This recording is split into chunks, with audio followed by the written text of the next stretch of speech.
Under a massive ancient oak tree near the shoreline, a tiny patch of cream-colored fur huddled deep into the roots.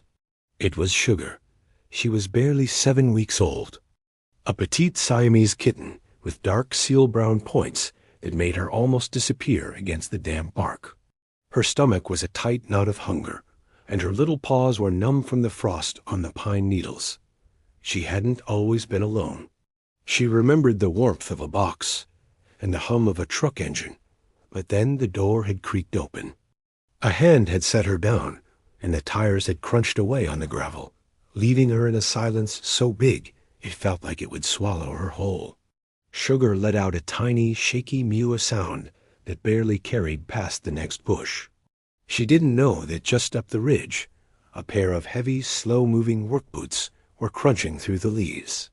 Old Tom Brown was out checking his trot lines on the lake, his massive frame moving like a slow-motion mountain through the brush. Suddenly, Tom stopped. His giant ears, tuned to every snap of a twig in those woods, caught that one high-pitched, desperate sound. Now, what in the world, ...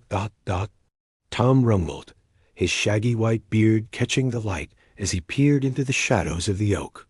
He moved closer, his old knees groaning in protest.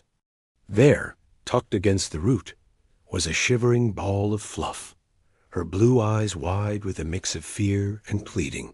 He knelt down, a difficult task for a man his size, and slowly extended a callous giant hand. Sugar flinched, but didn't run. She was too cold, too tired. Tom's voice was a low, gentle rumble. "Well now, little one, you're a long way from anywhere." He scooped her up carefully. She was so light, she felt like a handful of dried leaves. Tucking her inside his thick flannel jacket, he zipped it up just enough to leave a small opening for her head. Sugar, feeling the first real warmth in days, burrowed against his chest, her tiny purr starting up like a rusty, hesitant motor. Tom turned away from the lake, his trot lines forgotten.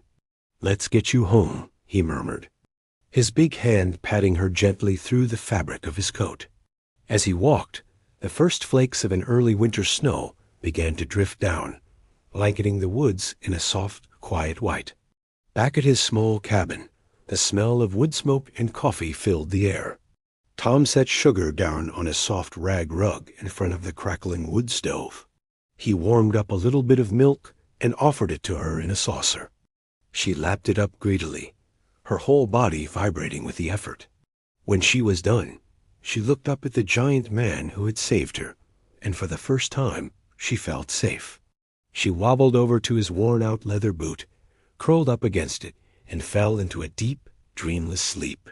Old Tom Brown sat back in his rocking chair, a slow smile spreading across his face.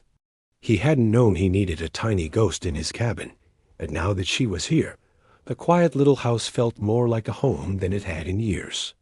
The storm raged outside, but inside, two unlikely friends had found each other, ready to face the long winter together. Thanks for watching our story today. If you enjoyed it, please give this video a like and subscribe for more heartwarming tailies. We'll see you next time.